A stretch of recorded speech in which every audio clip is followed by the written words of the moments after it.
Hello प्यारे students. तो कैसे हैं आप सब? बढ़िया। इतने दिनों से लाइव ना आने के लिए या फिर क्लासेस ना डालने के लिए मैं आप लोगों से दिल से क्षमा मांगता हूँ। कुछ घर की प्रॉब्लम्स की वजह से आप लोगों की क्लासेस नहीं आ पा रही थी। तो जैसा कि आप सभी लोगों को मैं बता दूं कि हम जो है एसएससी की जो जीएस होती है उसमें हिस्ट्री का जो पार्ट होता है हम लोग उसको कवर करेंगे। तो हिस्ट्री के पार्ट में पहले हम उत्तर मुगल काल से चालू करेंगे। किससे चालू करेंगे? उत्तर मुगल काल जो है, उत्तर मुगल काल किसके अंतर्गत आता है? आधुनिक भारत का जो इतिहास होता है उसके अंतर्गत क्या होता है? उत्तर मुगल काल आता है। तो उत्तर मुगल काल कई कई बुकों में होता है। यूरोपियों का आगमन से, जो यूरोपीय कंपनियां वगैरह आई थी वहां के आगमन से ले लिया जाता है कि उत्तर मुगल काल वहां से प्रारंभ होता है। वहां से सॉरी गाइज, वहां से मतलब आधुनिक भारत की शुरुआत होती है। बट हम इसमें देखेंगे कहाँ से? आधुनिक भारत की शुरुआत जो है वो हम देखेंगे कहाँ से? उत्तर मुगल काल से देखेंगे। ठीक है, चलिए तो हम देखते हैं अपना उत्तर मुगल काल के बारे में। उत्तर मुगल काल के बारे में क्या कैसे है। अब जैसे प्रश्न पूछा जा सकता है, ऐसा क्यों हुआ कि जो है वो लोग, जो मुगलों का है वो पतन क्यों स्टार्ट हो गया? तो मुगलों का पतन इसलिए स्टार्ट हो गया, जो प्रारंभिक मुगल शासक थे वो काफी शक्तिशाली होते हैं और काफी हद तक उनका साम्राज्य विस्तृत चलता रहता है। परंतु जब 3 मार्च 1707 ईस्वी में औरंगजेब की मृत्यु हो जाती है, तो उसके बाद जो उनके वंशज आते हैं वे उतने शक्तिशाली नहीं हो पाते हैं। जो इनके वंशज हैं वो उतने ज़्यादा शक्तिशाली नहीं हो पाते जितना कि औरंगजेब शक्तिशाली था, और ना ही वे साम्राज्य को आगे ले जा पाते हैं। जब शक्तिशाली नहीं होंगे तो साम्राज्य को आगे नहीं, उनके पास सैन्य जो है वो भी सही नहीं बची थी। सैन्य शक्ति भी इनके पास कमजोर हो गई थी। इनके पास धन की भी कमी हो गई थी। जैसे शाहजहां जो था वो किले के निर्माण में बहुत ज्यादा पैसे कर चुका था। तो इसीलिए बहुत कारण थे जो इनके, ऐसे ऐसे कारण थे जो इनके डाउनफॉल के लिए, मतलब पतन के लिए प्रभावी साबित होते हैं। जैसा कि अभी मैंने बताया कि शाहजहां जो था वो ऐसा था, और इसके जो पिता, ये जो औरंगजेब जो थे, औरंगजेब भी ये सहिष्णुता वाली भावना रखते थे, दूसरों के विरुद्ध रहते थे, हिंदुओं के विरुद्ध रहते थे। ये कट्टर कट्टर इस्लामिक राजा था, इसीलिए और ज्यादा पतन होने के चांसेस हो गए। ठीक है, चलिए हम आगे देखते हैं।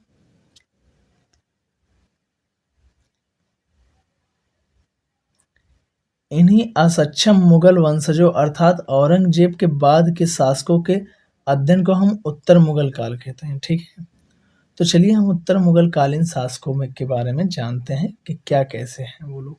ठीक है, पहले हम देख लेते हैं जो उत्तर, मतलब जब अकबर था तो अकबर के समय में अकबर ने कितने जगहों पर कब्जा किया हुआ था, और जो है औरंगजेब ने कितने जगहों पर कब्जा किया हुआ था।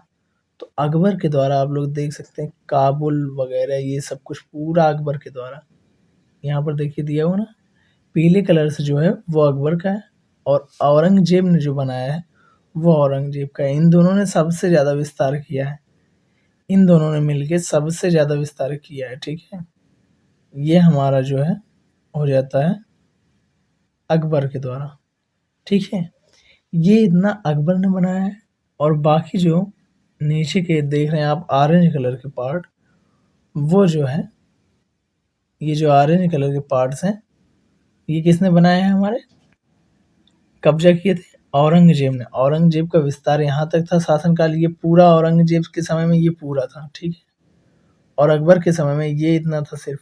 ठीक है, अकबर के समय में ये इतना सिर्फ था, और औरंगजेब के समय में ये पूरा का पूरा हिस्सा जो है वो औरंगजेब का था। ठीक है, ये मैप पर आप लोग थोड़ा सा ध्यान देंगे कहाँ कहाँ पर उसके कब्जे थे, ये सब कुछ आप लोग देखते हुए चलेंगे। इसीलिए मैंने मैप को भी इसमें ऐड कर दिया है। आप लोग इन सभी चीज़ों पर पूरा बराबर ध्यान देंगे। चलिए तो हम आगे देखते हैं उत्तर मुगल काल। अब हम देखेंगे उत्तर मुगल काल क्या है। उत्तर मुगल काल कब से कब तक चला था? 1707 से 1857। 3 मार्च 1707 में औरंगजेब की मृत्यु के बाद उत्तर मुगल काल 1707 में प्रारंभ होता है और 1857 में जब बहादुर शाह जफर 1857 की जो क्रांति उस समय अंग्रेजों के विरुद्ध हुई थी उसमें भाग लेता है तो उसे पराजय का सामना करना पड़ता है। ठीक है, बहादुर शाह जफर की पराजय के बाद अंग्रेजों द्वारा उन्हें रंगून म्यांमार में कैद में भेज दिया जाता है। ठीक है, चलिए देखते हैं क्या होता है। इसे जब 3 मार्च 1707 ईस्वी में अंग्रेजों औरंगजेब की मृत्यु हो जाती है तो उत्तरकाल का जो है वो 1707 ईस्वी में प्रारंभ हो जाता है और 1857 की जो क्रांति रहती है उसमें बहादुर शाह उसका हेड बनाया जाता है। तो जब वो हेड बनाया जाता है तो वो अंग्रेजों के विरुद्ध एक युद्ध करता है और उस युद्ध में इसको क्या होता है, बहादुर शाह जफर जो है या बहादुर शाह द्वितीय, इसी का नाम बहादुर शाह द्वितीय भी है, वो उसकी पराजय हो जाती है। तो इसके पराजय के बाद अंग्रेजों द्वारा इसे कहाँ भेज दिया जाता है, रंगून म्यांमार में कैद में भेज दिया जाता है और वहीं इसकी मृत्यु हो जाती है। इससे उत्तर काल का अंत हो जाता है, मतलब मुगलों के उत्तर मुगल काल का वहीं पर अंत हो जाता है। जब इसकी मृत्यु हो गई तो कोई अन्य शासक बचा नहीं, तो वहीं पर उत्तर मुगल काल का अंत हो जाता है। इसी 1707 से 1857 की क्रांति तक के समय को उत्तर मुगल काल कहा जाता है। उत्तर मुगल के शासक के क्रम में कई शासक हैं। इन शासकों को कुछ अन्य अलग अलग नामों से भी पुकारा गया और उस दौरान कुछ अन्य राज्य भी स्वतंत्र होने लगे थे। जैसे जब कई मुगल जो ये लोग अयोग्य शासक माने जाते हैं, उत्तर मुगल काल के जितने शासक हैं वो अयोग्य शासक माने जाते हैं। तो इन्होंने जब इनका शासन मतलब कि धीरे धीरे बढ़ने लगा, जब ये आए अपना राज मतलब फैला ना पाए राजस्व, तो इनका राजस्व बटोरने लगा, मतलब छोटा होने लगा। जैसे कई राज्य, जैसे मान लो यहाँ जो औरंगजेब के कब्जे में था वो भी कुछ घटने लगे और जो औरंगजेब ने जो बनाया था वो सब घटने लगे। अकबर ने जो बनाया था वो सबके राज्यों में से अलग होने लगे, जैसे कई राज्य अलग होने लगे। अभी उन चीज़ों के बारे में हम विस्तृत रूप से चर्चा करेंगे कि कौन कौन से राज्य अपने आप को स्वतंत्र घोषित करने लगे थे इन अयोग्य शासकों के समय में। तो चलिए आइए हम इन शासकों के बारे में और इनके कार्यों के संबंध में पढ़ें, परंतु उनसे पहले कुछ इनके कर्मों पर हम दृष्टि डाल लेते हैं। कौन कौन से शासक आए थे, शासक जो है और उनके शासनकाल और अन्य नाम। बहादुर शाह जो प्रथम था, ये बहादुर शाह प्रथम ये था, बहादुर शाह फर्स्ट। इसको आप लोग क्या कर डाल लेंगे, बहादुर शाह फर्स्ट। ठीक है, ये 1707 से 1712 ईस्वी तक इसको और किस नाम से जाना जाता है, साहिब बेखबर। जहांदर शाह 1712 से 1713 लंपट मूर्ख के नाम से जाना जाता है।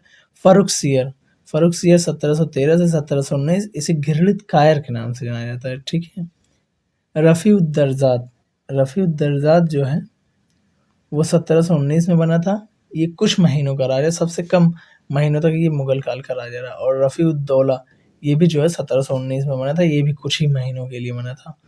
और मोहम्मद शाह 1719 से, और इसको और किस नाम से जाना जाता है, रंगीला बादशाह। अहमद शाह जो है 1748 से 1754 तक इसका शासनकाल चला था। आलमगीर द्वितीय जो है वो 1754 से 1758 ईस्वी तक आलमगीर द्वितीय का शासन चला। शाह आलम जो द्वितीय है इसका 1759 से 1806 ईस्वी तक। और अकबर द्वितीय जो है इनका चला था 1806 से 1837। और बहादुर शाह द्वितीय या फिर जफर के नाम से इसी बहादुर शाह द्वितीय को जाना जाता था। ये 1837 से 1857 की क्रांति तक यही चला था। ठीक है, चलिए अब हम आगे देखते हैं बहादुर शाह प्रथम के बारे में। ठीक है, बहादुर शाह प्रथम के बारे में। ठीक है, ये 1707 से 1712 ईस्वी तक इसका शासनकाल था।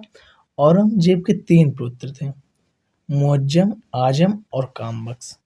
थे तो 5 पुत्र, 5 पुत्र में से 2 की मृत्यु हो गई थी इसके शासनकाल में ही। जब ये जीवित था तभी 2 पुत्र की मृत्यु हो जाती है और बचते 3 पुत्र हैं, मुअज्जम, आजम और कामबख्श। औरंगजेब ने अपने तीनों पुत्रों में वसीयत के माध्यम से विभाजन का निर्णय लिया था, परंतु जैसे ही मुगलों के राजा बनने के लिए आपस में युद्ध की जो प्रथा चली आ रही थी, वसीयत करने का इन्होंने निर्णय लिया था, इधर जो चली आ रही थी आपस में युद्ध करने की प्रथा, वैसे ही औरंगजेब के तीनों पुत्रों में भी हुआ। निर्णय लिया था औरंगजेब ने, लेकिन तो वो चीज हो नहीं पाया और इनके तीनों पुत्रों ने आपस में युद्ध कर लिया। औरंगजेब के 3 पुत्र में से एक मुअज्जम अपने बाकी 2 भाइयों को पराजित करके राजा बन जाता है और वह बहादुर शाह प्रथम के नाम से राजा बनता है। जो मुअज्जम है वो अपने दोनों भाइयों को पराजित कर देता है। कौन कौन थे इनके 2 भाई? आजम और कामबख्श। मुअज्जम जो है वो जीत जाता है, मुअज्जम जो है वो जीत जाता है, आजम और कामबख्श दोनों को ये हरा देता है युद्ध में, ठीक है।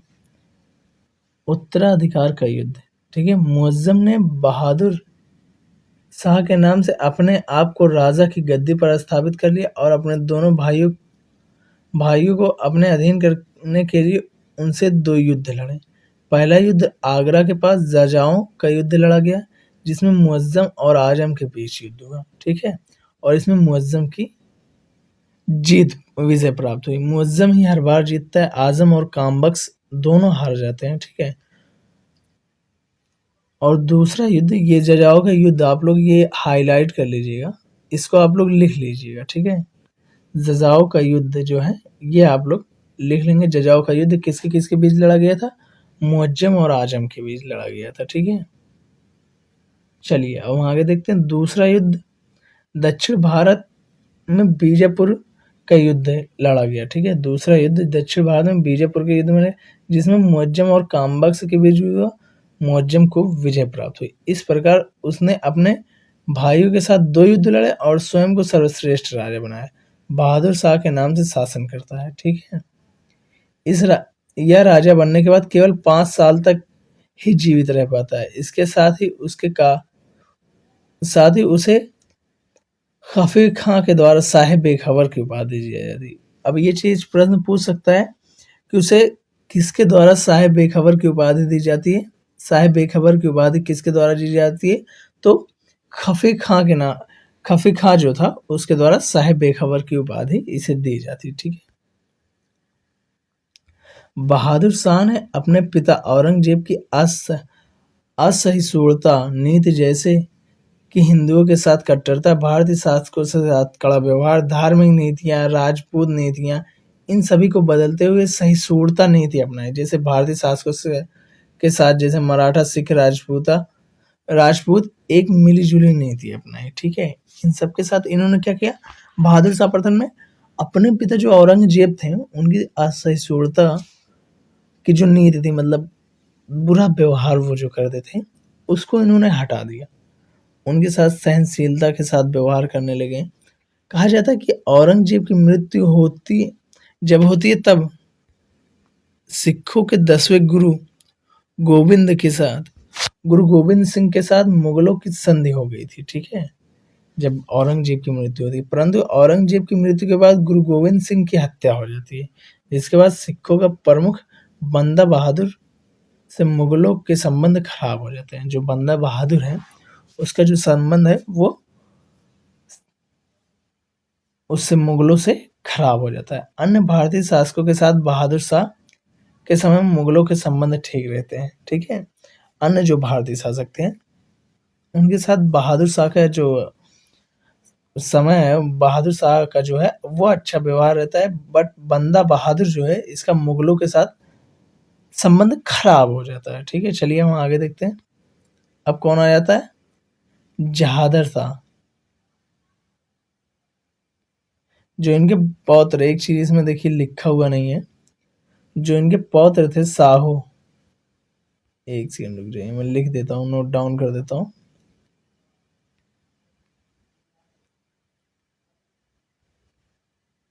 साहू को आजाद किसने किया था? वो बहादुर शाह प्रथम ने किया था। साहू को जो आजाद है वो कौन था? साहू शिवाजी का पौत्र था, मतलब पोता था, ठीक है। उसे आजाद कितने थे किया था? बहादुर शाह ने, ठीक है। ये दिया हुआ है ना, जैसे मराठा एवं सिख, तो मराठा के साथ इसने यही सब कुछ किया था, अच्छा व्यवहार कि शाह को आज़ाद कर दिया था। ठीक है, अब जहादर शाह की बारी आती है। जहादर शाह जो है 1712 से 1713 ईस्वी तक था। बहादुर शाह के 4 पुत्र थे। उन चारों पुत्रों में भी उत्तराधिकारी का युद्ध हुआ था।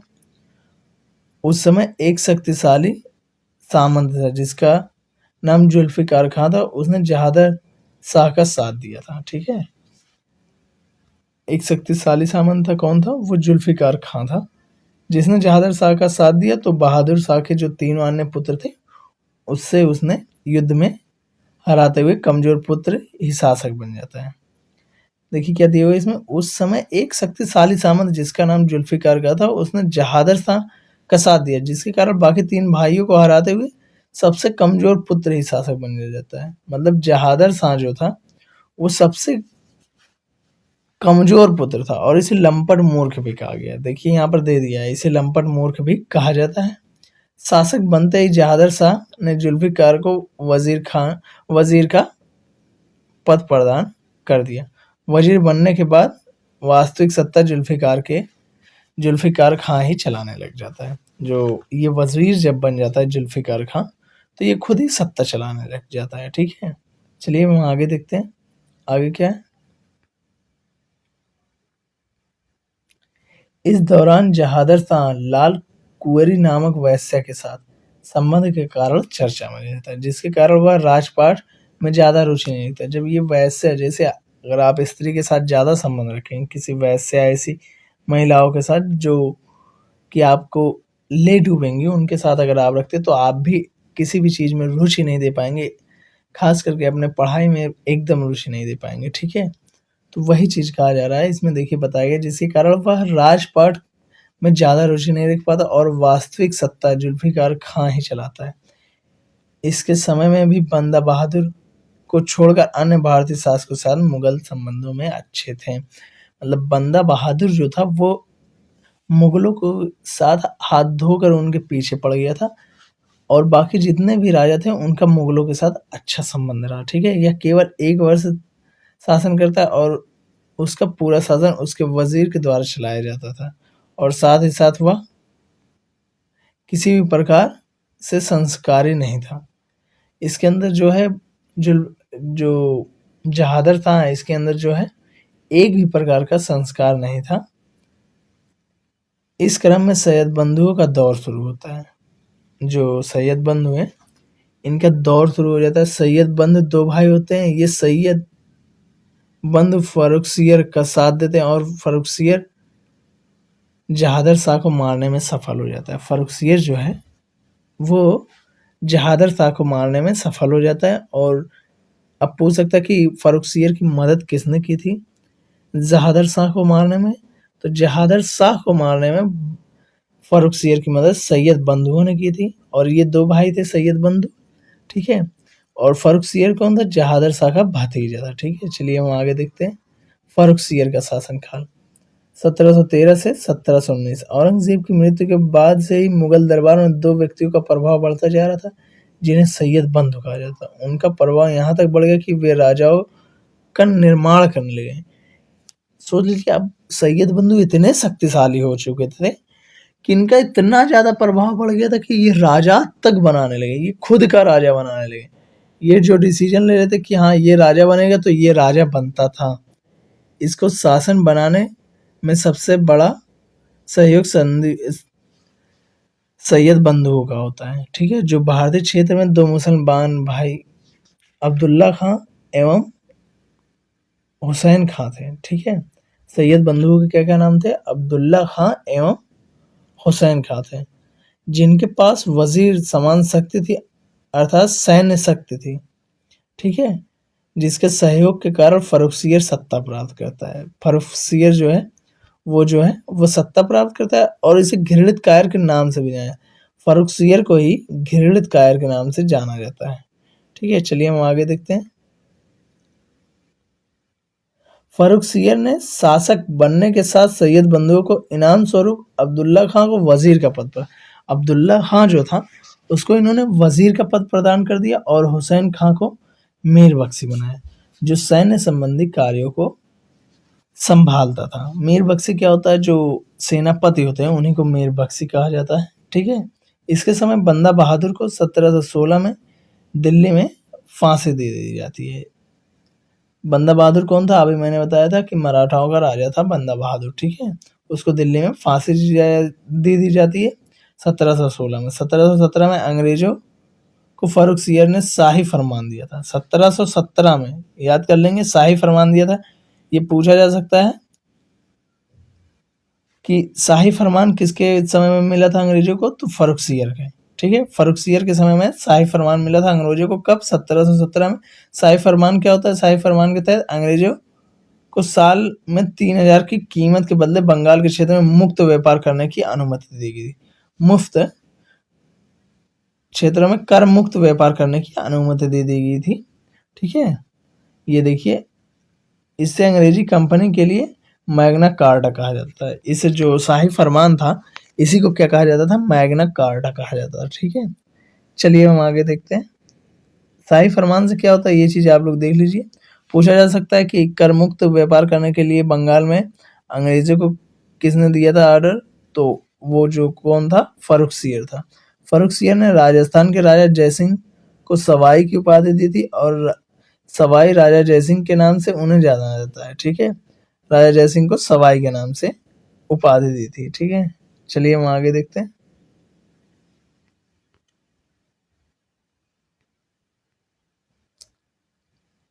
फर्रुख सियर जब सैयद बंधुओं के सहयोग से शासक बनता है, तब बाद में उसे लगता है कि सैयद बंधु उसके आंतरिक मामलों में हस्तक्षेप कर रहे हैं।